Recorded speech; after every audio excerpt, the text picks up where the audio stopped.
piece of live entertainment. And that's hey everybody, welcome to a very cold Belfast here for rounds 3 and 4 of the AX Festival, not AX Festival, AX. This is AX Extra in 2024. Our first guest, we're going to get through a few guests here in this pre-show this time. I'll try and 5 guests, actually, they're all down here. But this first guest, I'm, well, disappointed to say that he won't be racing. Tommy Searle, you was with us on the last studio show, keyed up, ready to go. It didn't quite go to plan, and then it went from not going to plan from bad to worse. Explain what's gone on. No, exactly what you said. The day started off well, I was fastest. And I was absolutely loving it. It was good because it's sort of my first race with a new team, the Dirt Store boys, so everything was going really well. And then come the heat race, I got a third in the first one, nothing too bad start, and then just caught up a little bit, which was fine. I was happy with that. And then the second one, I come together with Eddie Wade. He was on the start. I couldn't hear him up the inside. Bit of a silly move, I think, personally, but I think a lot went on with the track. He come up a little bit short, he couldn't hit the brake, so it was one of those things, and I also couldn't hear his bike to move out the way, so things happened. We both went down, and it knocked my gear lever off and my clutch lever off, so I couldn't even continue. Otherwise, I could probably have come through to a qualifying spot, because I think 5 went through from both of the heats. But I didn't get the opportunity to do that, so I went to the head-to-heads, and then I crashed on my own. Silly crash. I rarely make a mistake. I made a mistake, and if you was to watch the crash, you'd think there's no way he could have got hurt in that crash, and even I thought the same. But I've ended up tearing a ligament in my thumb. Been to hand specialist a few times, MRI, and then I had an ultrasound.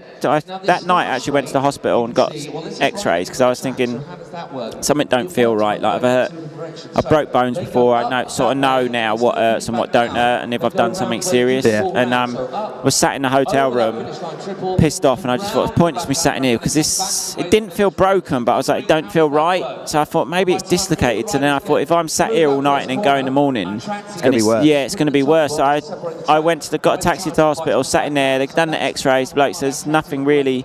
Can't see anything wrong. He actually it was really good at it. Done 6 different views of my thumb. So I was like, all right. And then I thought, I've got to get this figured out. So the next day I went to see a specialist on the Monday, back up in Manchester.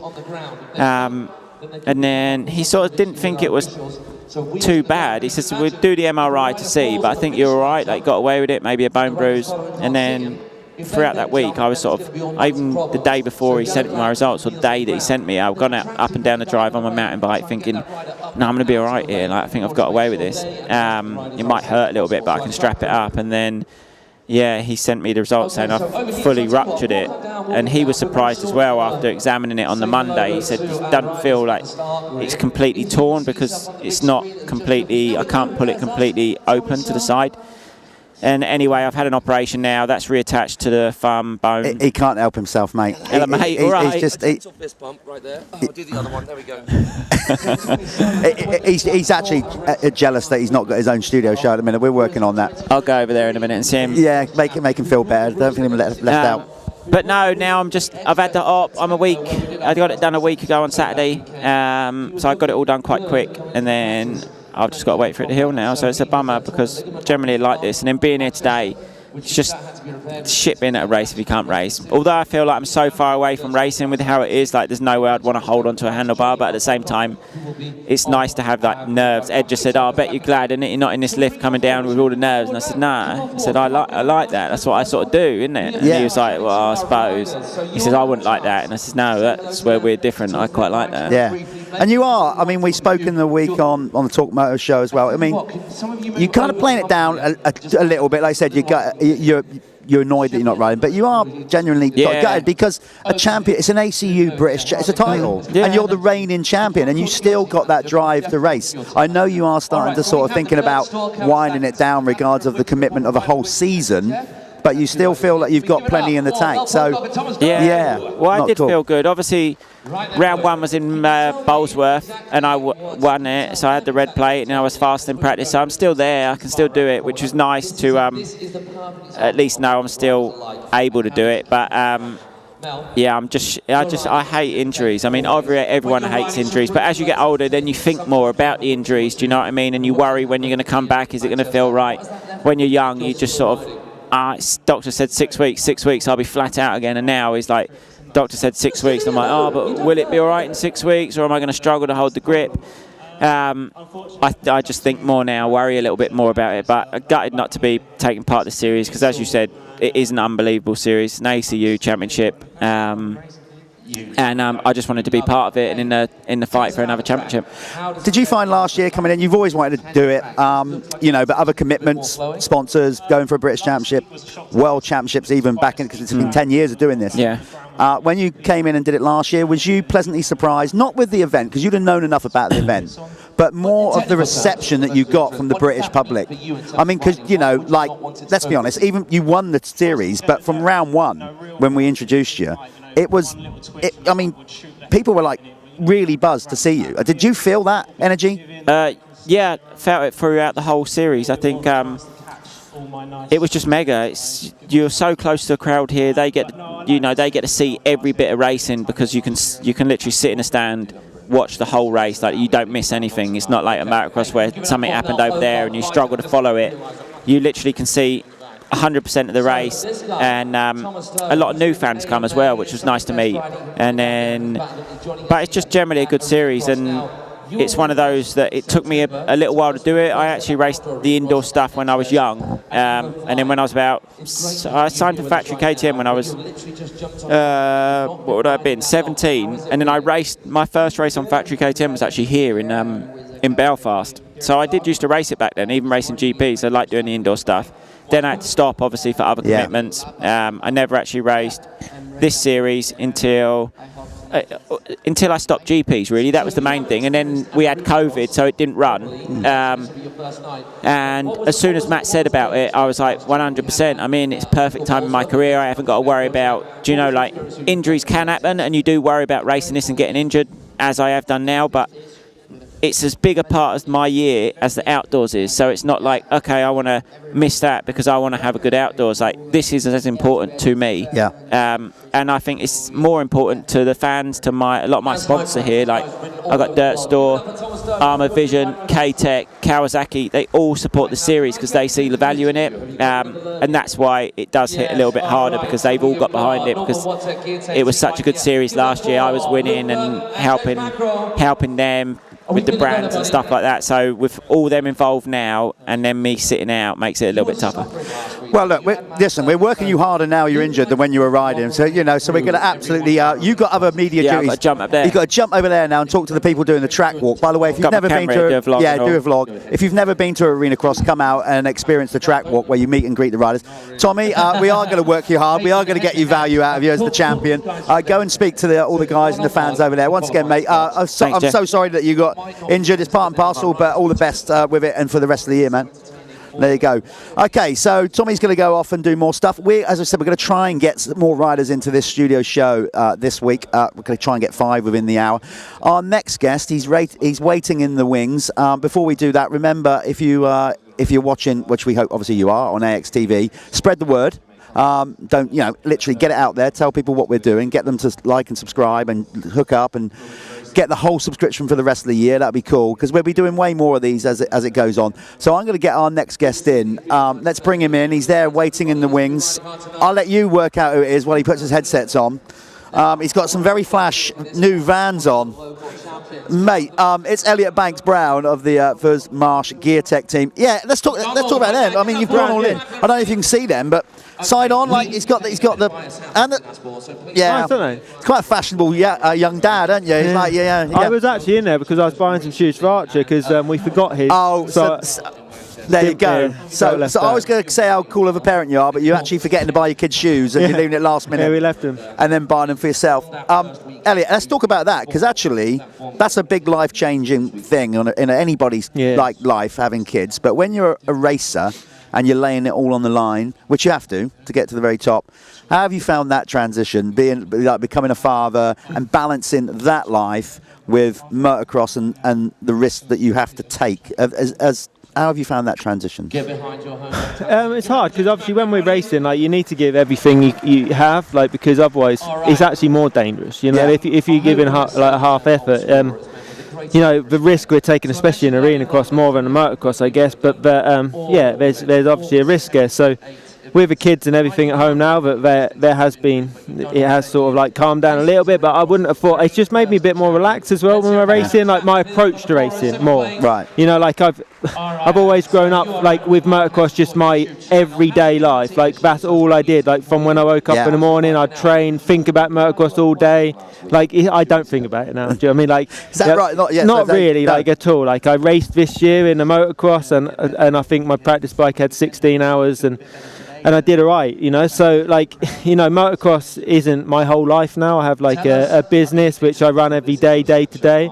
So yeah, motocross is really on a back foot, but it's what I love still, you know. And for the kids to be able to come here with me as well and share that is awesome. And you know, I grew up sort of not with my dad racing, but I grew up around motocross bikes, mate, you know. like so let's talk about I mean, if you didn't know, I want you to touch on that. I mean, I think it's fair to say, like dynasty, like you have come from like British motocross, like almost hierarchy, you know. Let's talk. Obviously, Grandad was multiple British champion. So I think second in the world. Yeah, 4-time British, I think, and then second in the world. He lost the world championship at 1 point of the last race. So yeah, he's pretty wounded by that. But, chain come off. Oh no! And then obviously his son, your uncle Mark, but then started racing, prolific youth career, then went on to be British champion as well and raced GPs.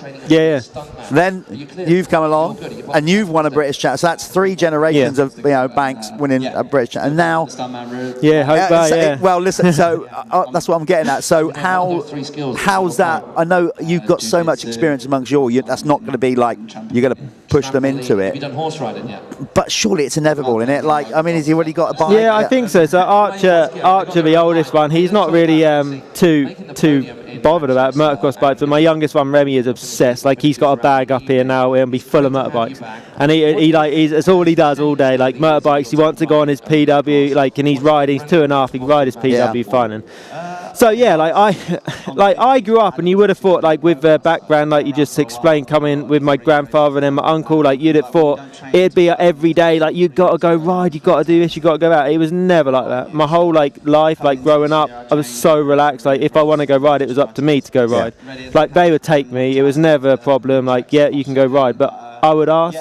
It wasn't like, come on, we're going riding today because you got to get better. Come on, I was really left to my own devices as such. And the same with my training and riding. Like obviously Mark and Justin and Grandad, like they taught me the basics, but they weren't there every day, like saying you got to do this, like there is now. Like it was quite so, like not coaching you. as such. Not coaching. More mentoring, I suppose. Like just like little pushes in the right direction. Yeah, it weren't like it is now. It was like quite a relaxed approach to my motocross career, and then when it just so happened that I wasn't that great in the schoolboy ranks, and then in the smaller classes, and as soon as I got on a 250, something just changed, and I started winning.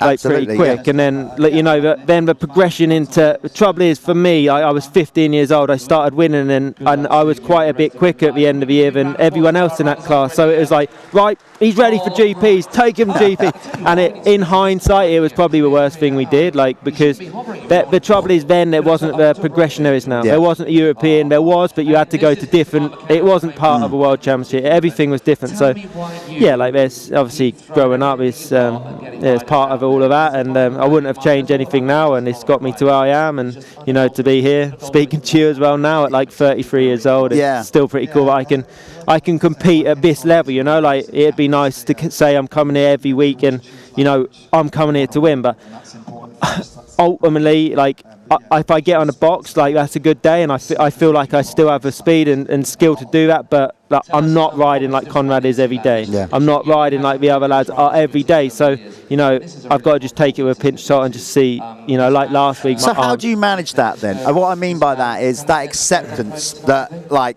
you can't be the guy that you were. How long did that transition take? Was that a frustrating thing, or did you just almost take a deep breath and just got to let that go? How do you manage that? I think now it's like a little bit different, because like I have days where like I can like take it a bit more. Like where like I have days, especially this year doing the British Championship, I can accept them days a little bit easier.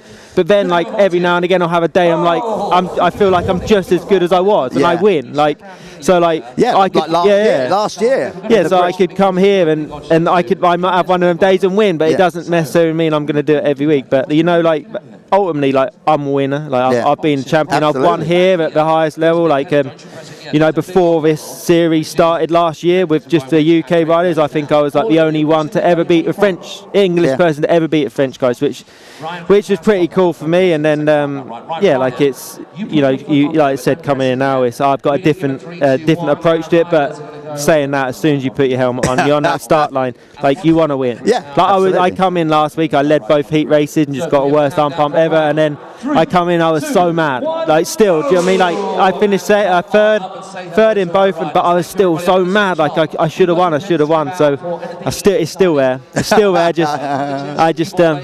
I need a bit more time on the bike. I think. It's hard to go away. Before you go and get ready, which you've got to do shortly, the actual Arenacross Tour, you know, you've got years in motocross and you've done obviously a fair amount of Arenacross Tour. What's different about Arenacross regards of not the racing, the vibe? Is there a noticeable difference between what we're doing here and outdoor regards of, you know, because we're not in a field, you know, in your camper. Is it more like you guys, and you all know each other and get along? It must be pretty cool back there sometimes in the back. Yeah, no, it is. Although you want to beat each other, and you do, it seems like there's a kind of nice unity. Yeah, no, 100%. Like everyone, like you said, and everyone's even chatting to me. It's so relaxed, that's what I'd say. Like it is a really relaxed vibe, but like at the end of the day, we're still there doing a serious sport. So I think that is key as well, especially in this environment. Like you have to be like, you know, relaxed, and you can't be, you know, all uptight because you got to go out there and put it all online. So we have the atmosphere and vibe at the back of a scene is awesome, and just when you come in it, like, it's just crazy. Like, you know, to be able to take our motocross bikes into the middle of these cities, like you couldn't ever dream of that. Do you know what I mean? And like have these stadiums full of arenas, absolutely full of people. The lights come on, the fire goes up, and everyone's like just cheering and screaming. And to be honest, like the best feeling ever in these arenas, like if you win, like if you win a heat race. Like I won in Newcastle one year, and just everyone is just going mental, like for you as such. It's the closest thing you could expect to go like and do like a stadium tour or something. That, you know, like absolutely. when singers do it and stuff. Like. Yeah, the feeling's like no other. Like it compares.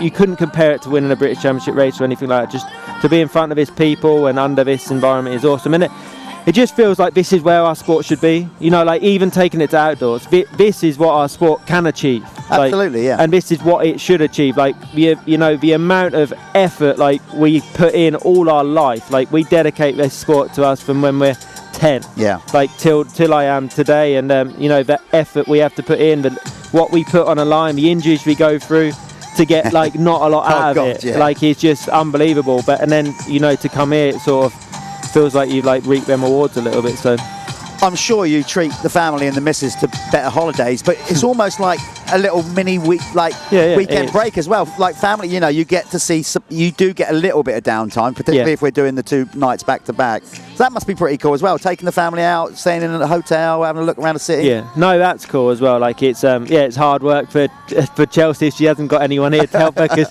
you know, the 2 running around is chaos. But yeah, like it's cool. Like we've been in Belfast all afternoon. Chilling out and whatnot, and then tomorrow I think we want to go and do something in the play area. So yeah, it's like you said, it's a cool. It's not just coming here for racing now, which has always been in the past. We're coming here as a family, and we get to go and do some cool things and making memories.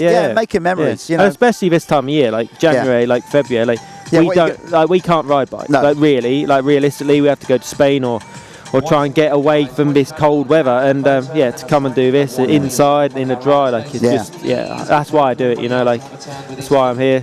It's great to have you, mate. And I said, like, hopefully for you, you're going to have one of those nights where it clicks and whatever. No, I feel better tonight. Avoid the dreaded arm pump. Easier said than done. We'll let you go and get ready. Elliot, thanks for coming in. Thanks, guys. There you go. That's Elliot Banks-Browne. Just drop them off, mate. Have a good one. So as we said, you'll notice that there's a fair few of riders now that are getting basically starting families. And our next guest is one of them, riding the S Briggs Honda. He's now a family guy. He was, I don't think he was self-proclaimed as the bad boy of Arenacross. I think we labelled him, but it was a label that he was quite happy to take on. Ash Greedy. Ash, welcome, mate.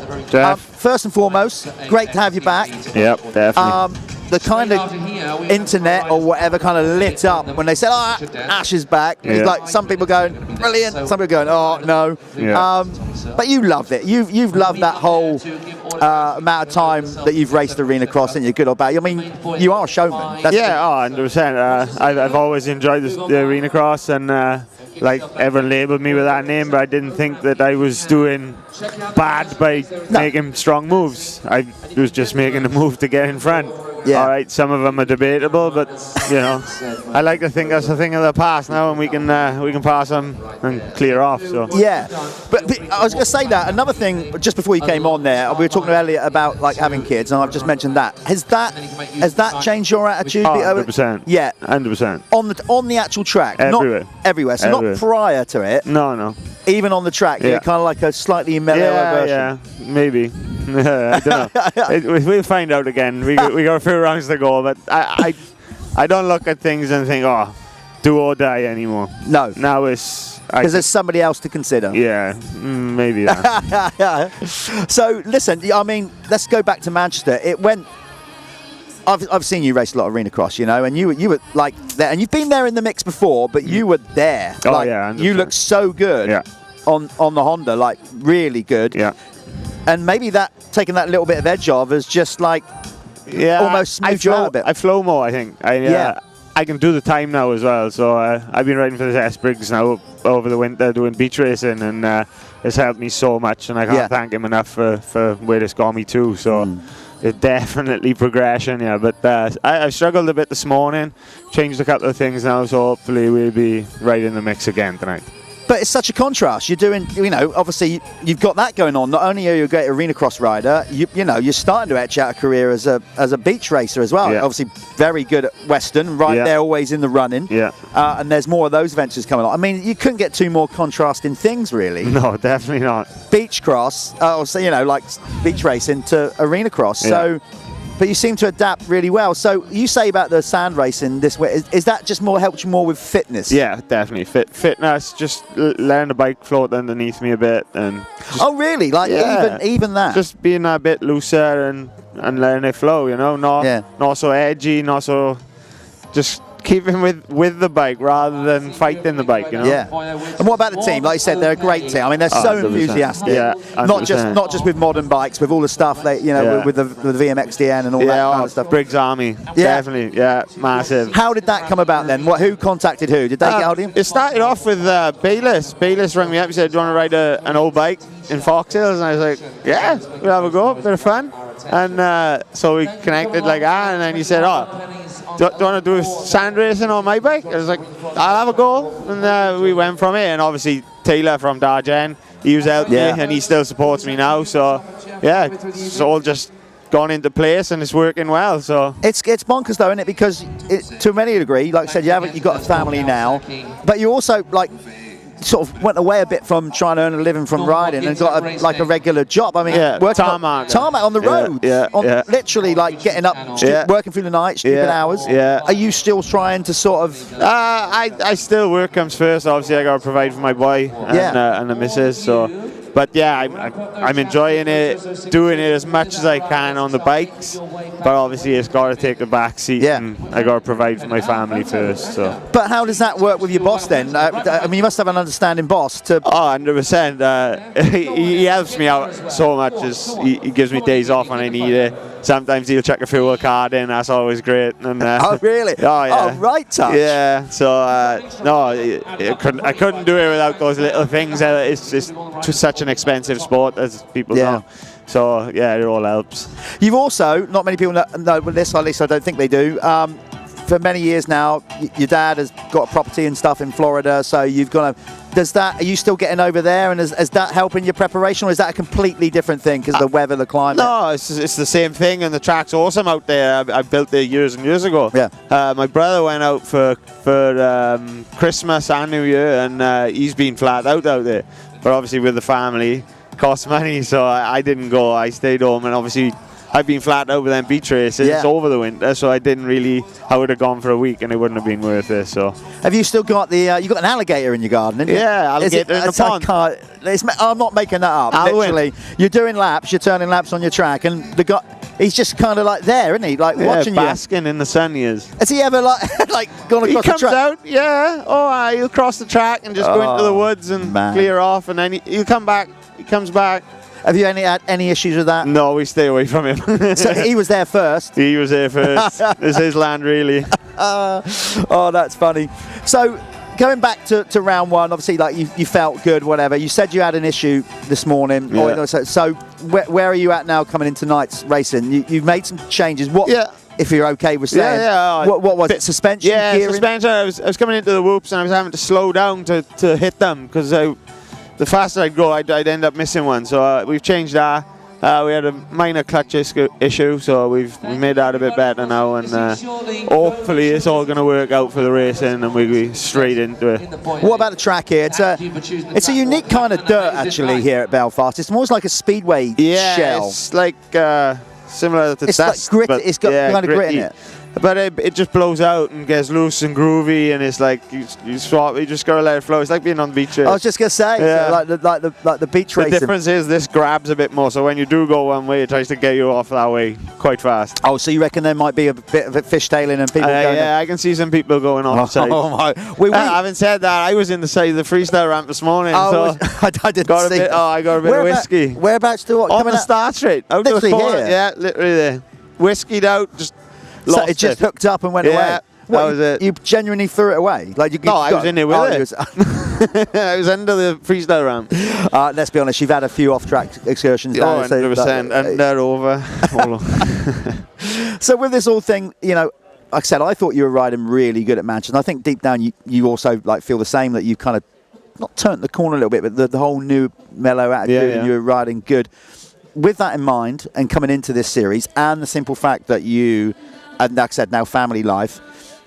Do you put expectations on yourself as to where? I know everybody wants to win, but do you actually like sort of really say, all right, I'm going to win this thing, or focus, or is it just like one round at a time? The classic. One round at a time for me. Everyone puts pressure on themselves, but then every track is different. Different people go different at different rounds and different days that you feel different, But my aim is to get a podium. I want a podium this year. Yeah. I don't care where, I don't care when, but I want a podium this year. So, well, I mean, sorry to rub salt in the wounds, but you were so. I had one and I threw it away. I know. Yeah.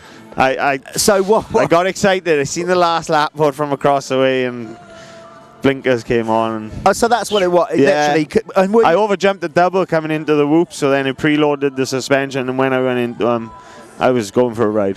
Was you already at that point then thinking, like you said, you want a podium? Yeah. So is that because you were thinking, you actually started to think that, and that's what threw you in concentration? Yeah, just you gotta concentrate. You cannot take your mind off it for 1 second. It's it was crazy, that isn't quick. it? And with all that, what I mean by that, 15 laps and threw it all away with 1 to go. Yeah, but with all that experience, and yet still, just so easy. Explain to the viewer that's never ridden a bike, particularly Arenacross, the difference then between doing a 3-hour beach race. I mean, I know most people that race will understand this, but obviously we've got people watching that wouldn't.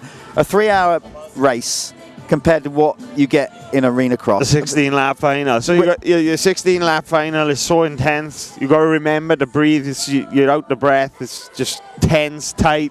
But then the beach race is just a grueling slog, and you're just flat out for 3 hours, just struggle basically. Whereas this is just as brutal on the body, but like nowhere near as long. Yeah, it's so really one's like more obviously endurance and finding a nice rhythm and pace. Yeah. This one is like somebody saying, right, go hell for leather and do 100 press-ups as quick as you can, and you just flat out and stop. Yeah. No warm-up. No. And of course, one other thing that you're going to have an issue with, I should imagine all you guys tonight, is keeping your muscles warm. I mean, it is. It's freezing out there. It's fresh out there. You got to keep moving out there. And then you come into here. Yeah, because otherwise you're on that line, you're shivering, you can't feel your fingers. It's no good. You got to be warm, ready to go. What about the old peripheral vision, riders and eyes in the back head? You know this more when you've been in head-to-heads, you've been in, obviously, we spoke at the start, you've got contact with people. That's obviously another thing, real difference. Beach racing, you're focusing forward. You're not really expecting anybody to run it up the inside. No. They do, but you're not. Here, you've got to have so much going on in your head 100%. To remember where everybody's at. You've got to remember someone's there. If you make a mistake or if you run a bit wide, if there's a gap, someone's going to come in it. You've got to think, who's there? And it's a lot different this year with these stocks. Because you don't know they're there. So they run it up. So you've had that as well, because Tommy's been saying that. Yeah, you don't know they're there. God, imagine. When I was in the heat with Jack in Manchester, obviously, I didn't know he was coming. I thought he'd gone, and then he was back. You imagine back in the day when you were the bad boy, if you was a riding a Stark Lane, a stealth greedy would be like, oh wow, look, he's not that man anymore. He's now mellowed out. He's going for a podium. I really hope. Obviously, we've known each other a long time. You do get it, and it'll be fully justified for all the time and effort you've put into this. The team as well. Ash, go and get yourself ready. Have a great evening, mate. We're rooting for you. Okay, so Ash is going out of here. While he does that, Ash, you drop your phone. Don't go without that, because there's probably stuff on there I should be seeing. Let's get. Yeah, come on in. Let's come on in, Harry. It's very casual. So much so I'm gonna have a quick coffee. Next guest, Fuzz Marsh Gear Tech Husqvarna. Harry Kullas. Harry, it's been a good week off for you. No, you're not off. I didn't mean off. Since Manchester, you've been racing again, and it went pretty good again. Yeah, I mean... Tell us how it went. It was over in, where was it, Dortmund? Yeah, Germany, yeah. So, it's been, obviously I changed the bike from Japanese bike to Austrian bike now, and it's a little bit still work in the progress. We had really cold weather in Estonia in December, like some days was -18. And I can't, I was just going to say to this, so we've been moaning, right? All of us today moaning. This is all right for you, isn't it? No, -18 Estonia is warmer than what we have here.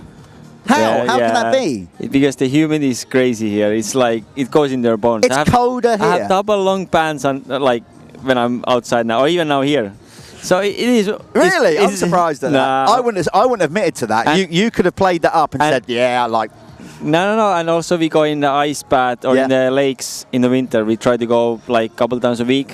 And it's still warmer than here. Like in our apartment was like cold water yesterday. Wow. So anyway, December was like pretty cold for us, and I done my testing, so I thought like, I'm feeling good. You know, the bike's stiff and it's good for a Supercross Arenacross. I came to Manchester. I was off. I didn't feel good at all on the bike. I struggled a lot on the final. I didn't ride myself. I lost the front many times. But luckily we got the podium, so it was a good start for the series, for me, because I missed the first run. So I went after Manchester. The plan was that I leave my suspension here in England and do the same suspension all year or all season. Yeah. But I took the suspension back home, and we fixed with my guy in Estonia to make it stiffer. Quickly done 20 minutes riding in Estonia. Went to Germany. Thought I'm good now. Yeah. No, it was really soft. It's too soft. Still too soft. Yeah.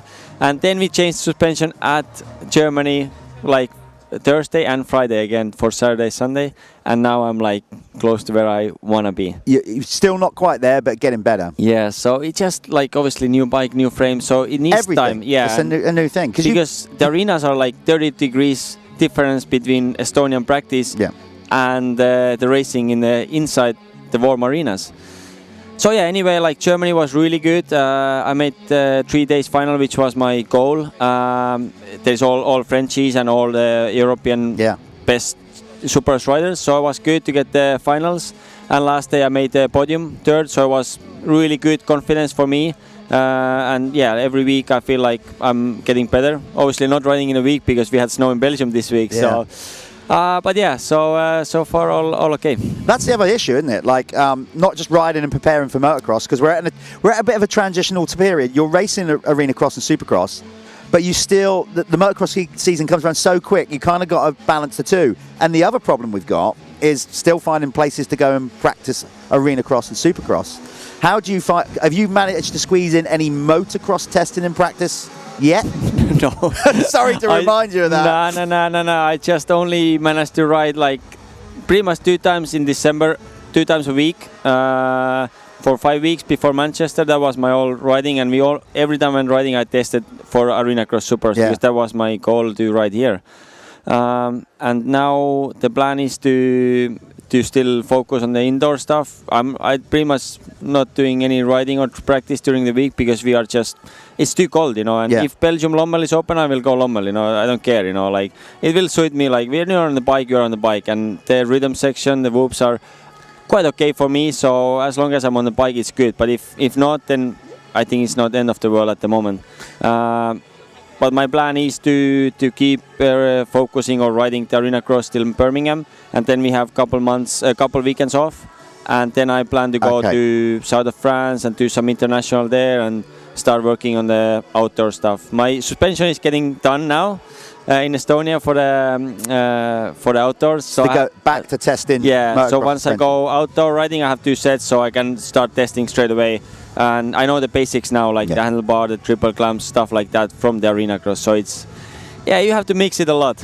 You do, you absolutely do. You're also mixing it because you've had a lot of years, last 3-4 years on a Yamaha pretty much. 3 years, yeah. And there's no doubt about that. The Yamaha is a very kind of different feeling bike to a lot of the other, even Japanese bikes, or it used to be, like a bit bigger at the front. And how are you finding the adaptation? Like that's what it looks like. Actually, it's not complete opposite. When I went on the first day on a Husqvarna on.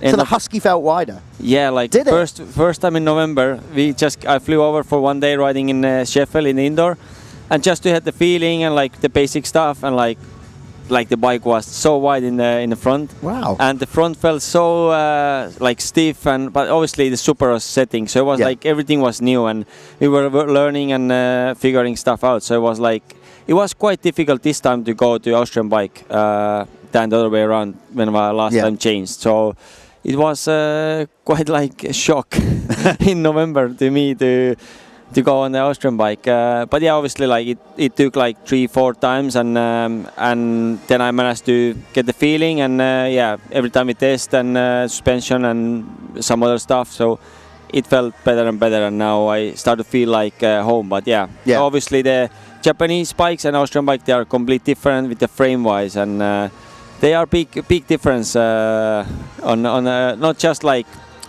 suspension wise, but like the balance wise. I'm still like kind of learning or searching for the balance on the bike. Also, change of team personnel, and that takes a little while. I guess that's going real good. New people to work with, new people to understand what they work like and all that. How's that going? Because let's be honest, you're kind of doing it thrown in the deep end because it's all happened relatively quick. You haven't had much time to sort of get out with the team prior to the Arenacross starting. So how are you finding that?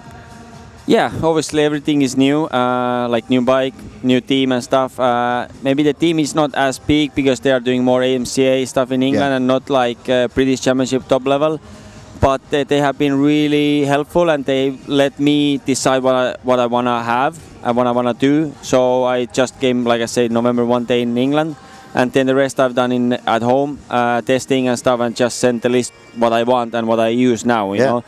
I have the mechanic John Dennis, who was with me the first 2 years in cap screens. That's always a big help, right? Yeah, John knows me. I'm quite precise with the bike, but once everything is nicely, then it's nice to. He knows me. I know him, so I know how to work with him, and he knows that I want like everything running smoothly and perfect. And yeah, so far we have had good connection. And the team boss Mike Keenan, he's just helping us out, you know, like when we need some parts, he orders stuff and gives the stuff for us, gives free hands. So what do you want to do? So it's quite nice. It's obviously more private what I have had last 5 years with cap screens, but obviously the cap screens they stopped, so I had to find something else, and I managed to get this deal, and so far I'm obviously really happy and. To do this Arenacross tour, back in Arenacross again, so it's quite nice. How was practice today? How are you finding the dirt and the track here at Belfast? Yeah, so yesterday when I looked at the track, it looked really soft. Looked like the berms are like sandy. We need like scoop tire. I was like, oh, yeah, it looks really, really soft. It's. I'm guessing.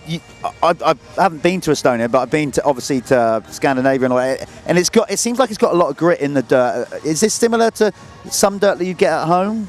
Yes, but we don't have so hard bottom because today I think the ice rink underneath maybe that is affecting. But it looked to me like it's gonna be really soft. But once we done the first practice, it was holding really nicely. So the track crew made really good job, and the sand or the like little stones on the top is obviously it's slippery. Some corners are really slippery, like after the finish line.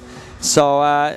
That's one of the hardest part on the track. Well, Ash was just saying that it got away from him and he crashed. I mean, on the flattest corner on the track. I went into the hay bales like on the time break. So, but yeah, overall it's nice track now. It looked yesterday like maybe a bit too much, like quite technical. But like once we done the first practice, I was like, oh, it's really nice. Like good flow, nice whoops. Finish line jump is quite big, but it's quite easy on the 450. Yeah.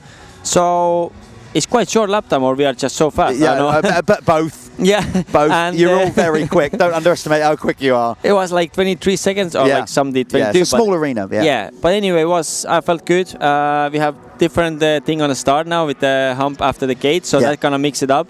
Long start straight. So I'm looking forward for tonight's show, and we'll see where we end up. Hopefully we can get some hole shots again. Oh, dude, you're always a great starter, and you're so good at protecting lines. That's always been one of your strong points. Very quickly before you go, are you in a position yet to like tell anybody what your plans are beyond the Arenacross, or no, not yet? Yeah, I have plans. You don't have to say who, but we are going to see you in motocross. That's what we're saying. Yeah, but not in British. Okay. That's a shame. That's a shame because obviously you've brought a lot to it. It's been 5 years. Nice time here. But I think obviously when Carb Screen stopped, we had good time and we had good team. So it's hard to get the similar team, Yeah. But anyway, like I thought I need some change also, and. First I did the Arenacross deal and also the Supers in Germany, and then I thought like I'm gonna see what I'm doing in the summer. But then in December I got one offer, which is not like I haven't signed yet because I'm waiting the contract, but everything looks good. So we should announce like in a couple of weeks. And obviously I want to mix it up with AMA Outdoors. Oh, cool. So that's really good. If the whole plan goes well, it's gonna be really busy here, full of racing and all around the world. But that's brilliant. You get to see it because you did AMA last year to good effect, and you got a lot of decent airtime. Yeah. On the TV, I meant. Yeah, those 3 rounds were good. We did really privately, hire car and some friends from Canada helping. We did like privately, but good stars, good results. So. I have nothing in America yet, but I just need to figure out maybe some bikes, some teams. Hopefully we can work something out. That's my goal. Yeah. That's I want to do one summer season there. So let's see. Hopefully it goes all well. Well, it'll definitely be warmer there. Good luck tonight, Harry. Thank you. As always, keep an eye on Harry. He's such a good starter. He'll be in the mix to definitely take the win tonight. Nice one, Harry. We're bringing our next guest. An emotional guest last week, 2 weeks ago, understandably so. The red plate holder, the new championship leader, taking his first ever AX victory at Manchester. We'll give you a moment with that. Mr. Jack Brunell, riding the Stark Future machine. We'll get onto that in a minute. I want to go back to Manchester. I'm going to use the word privileged because I was privileged to be the first person that he actually embraced. And I do mean embraced. We had a moment when you took your... Because you have been chasing this first victory down for so long. Mate, I could see it in your eyes. What a night. Yeah, it was good. Really, really good. Like I said, I felt good in the daytime. Took a big risk by changing teams and obviously going on an electric bike, which obviously a lot of people was doubting me. Really glad I did because I enjoy riding the bike. Yeah. I felt comfortable as soon as I got it when I tested it. So yeah, for me, like I put a lot of work in every year, like a lot of work. People don't really see, they just think, oh, you turn up, you ride a dirt bike, whatever. But you can see the people who have put the work in. Yeah. And it obviously shows. So I try to put as much work in as I can. And I really enjoy riding the Stark. That's brought like a bit more fire back into it because obviously it's hard to just get up every morning, you know what I mean? I have to be at work at 7, so I get up at 4:30 just to go to CrossFit at 6 o'clock till 7 o'clock, and then you're like, it ain't easy in the winter, so it gives you a vision, and winning that just gives you a boost to train even harder. We've obviously done a lot of testing just straight after the event, we went to France, went to Spain, suspension testing, and my bike feels really, really good here. So I'm glad I obviously took a bit of time off work to do that. That's the difference this year. I've taken some time off because I'm in a factory team. I was just going to say, first time. That's no disrespect to the teams you've been on down the years. But this is a manufacturer's backed full factory effort. Full factory team. Straight, obviously, like I said, we go to the factory. The guys are all making the stuff. You got Seb Tortelli, multi-time world champion. He's been there and done it. So he's there giving us advice all the time. Like sometimes he's not happy with our riding. I'm like, Seb, I'm old now. I just want to be comfortable. I said, wait till the race. Does he listen to that though? Does he take that on board? Yeah, I think so. He was like in Manchester. He said, he goes, you're like 5 or 6. I said, yeah, Seb. I said, it's 1 lap. I said, I'm all right. It's fine. Wait till the race. Wait till that gate drops, Seb. I said, I'm a racer. If I have to come from last, I'll come from last. Don't you worry. And then after the first heat, that's so cool to prove the point to him, isn't it? The lines I was using, he's like, you're using race lines. You need to use the corner more. So Seb, that's how I ride. I said, I know I'm obviously changed a lot to get used to this bike, but that's how I feel comfortable. So I did the next practice actually do it for him, and he's like, yeah, you see, that was better. And I was like, yeah, all right then. But it didn't feel better. I like to ride how I ride. You know, like I said, I'm getting old, so I just feel comfortable. And then, like I said to him, I come off her first heat, first start I'd done, overshot it. Let's talk about that. And I bet people were like, oh yeah, you've probably done hundreds of starts. I haven't done any starts.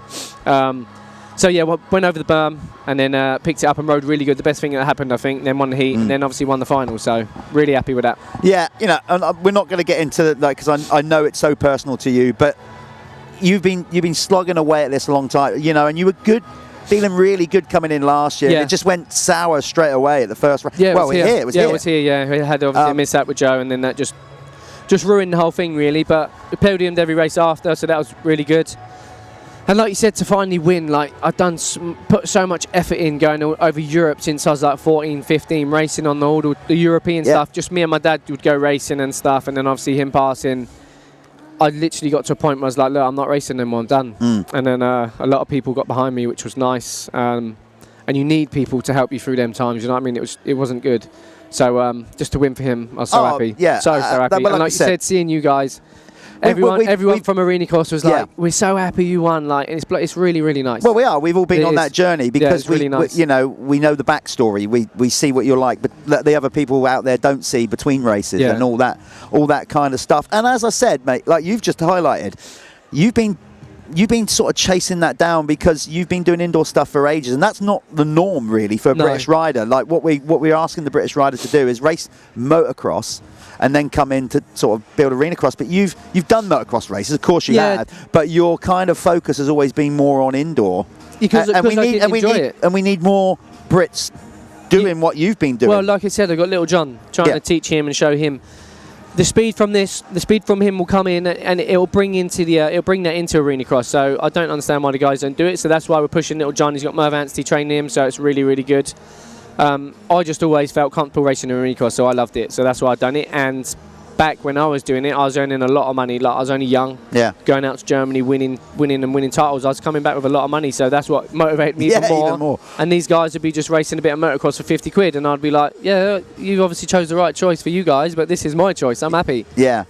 And also, though, but you took it one step further a couple of years ago, I can't remember what it was, but obviously then to even go to AMA. Yes. So what was that experience like compared with, so you've already been racing in Europe, knowing the indoor thing, but that's going up another level or more. Yeah. Was that what you expected? Was it easier? Was it not easy? Sorry, I don't mean that. Not easy, no. What I meant was it harder than what you expected? Yeah, that was just after my dad died. It was like, right, that's it. I've always wanted to do it. Like my mum was like, get out there and do it. Obviously, it cost a lot of money, but had a lot of people that helped me.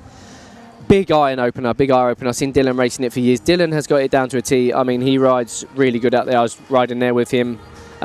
Totally different experience. I went down onto a 250, listened to a few people. I wish I wouldn't. I wish I'd have just stayed on my 450 because I rode a 450 for so many years. Struggled on the 250 and then got hurt straight at the first race. I managed to get off into like a semi-factory team, which was really annoying, and then broke my tib and my ankle But you still rode? Yeah, I was in the ice bath. I think you were coming. I was in the ice bath. Listen, Jeff, I've rode this with injuries and injuries. I've always rode with injuries just because I love it so much and I don't want to be sat out. And seeing Tommy out, I'm gutted. I am really, really gutted for him because I wanted to show that I could actually beat him on the start, which is annoying. And for him, obviously he puts a lot of effort in, and for anyone to get hurt, it's rubbish. It's not what we want to see. We're here to have fun and race. So gutted that he's not racing. And like you said, the American thing got hurt. And then, just still raced, still made like the night shows, still earned some money out there. But I had the kids and we just had a lovely holiday in the end. Like I was just like, listen, it obviously wasn't to be. It is what it is. And like I think this year, hopefully it's going to be my year. I feel good. So this 2024 is hopefully going to be the year that we might win a championship, or we'll be fighting all the way to the end. Well, like I said, it's giving you a new lease of life. Yeah. It's not, like you said, it's not just the switching to an electric bike. It's that opportunity to do it right. Any more plans beyond that? And you don't have, obviously there's certain things you can tell us. No, you can't tell us. Obviously we are on just a bike straight out of a crate, so there's lots of stuff they want to be testing. That's why Justin's here. He's doing a lot of testing, which is really good to have him testing because he knows what he's doing. But yeah, I think there's the French Essex Tour they're signing up for, and then like you said, we're only at the beginning. I got a 2-year deal. So brilliant. There you go. I've got space to do stuff. So like you said, it just makes life a lot easier for me, just turning up, riding, got a bike at home and stuff, and then I just fly out to there. We're full factory. You go to the practice track. My bike's all set up. They bring lunch in. What would you like for lunch? I'm like, all right, cool. They order us lunch in. We ride. We go back. We've actually got a villa for the next couple of months. So Justin's staying out there. So I'll try and get out there a few times, but. Yeah, I try not to take too much time off work. He's made it. He's a factory rider. You say time off work though. You know the point is you're still having to do that. You've got a young family. Yeah. I mean, listen, something's got to pay the bills. Obviously, this is an extra. It's helping. It's holiday money, Jeff. Oh, fair play. It's holiday money. So yeah, I get paid in euros from Stark as well, so it's even better. I don't even see that. That just pays for holiday, so it's nice. That goes into the holiday pot. Yeah, take the kids away after Birmingham for a week, so it's nice. Fair play, and you won't be limping around next time with a bad leg. Fingers crossed. Hopefully not. No, mate. Listen, I've said, look, it would mean big thing for Arenacross for you to get out there and get a job done. Yep. It was so good to see you take that victory finally in Manchester. We all wish you the best of luck. Have a safe night tonight. Thank you. Good luck in trying to get it done and be on the box again. Perfect. There you go, Jack. Go and get yourself ready because we are getting close to showtime here in the Belfast SSE Arena. It's just awesome being here. It's just absolutely brilliant. We've been coming here a long time now, and it never fails to deliver. 2 nights. We've got a sellout tomorrow night. We haven't quite made it yet, but we might have some walk-ins later on, so we probably will have close to a full house again tonight. Please remember to like and subscribe on all our socials. You can find us anywhere, like Instagram and Facebook, obviously. But if you're watching, and of course you are on AXTV, just please remember to spread the word. You know, and we're kind of build this thing up. We are just starting out with this live stream package. We hope to improve it so we can do that. Obviously, if you are watching on YouTube, you can pay to watch there as well. So that's great stuff. We need to get ourselves ready because it's nearly showtime. Great insight from the guys. We'll be doing this at every round.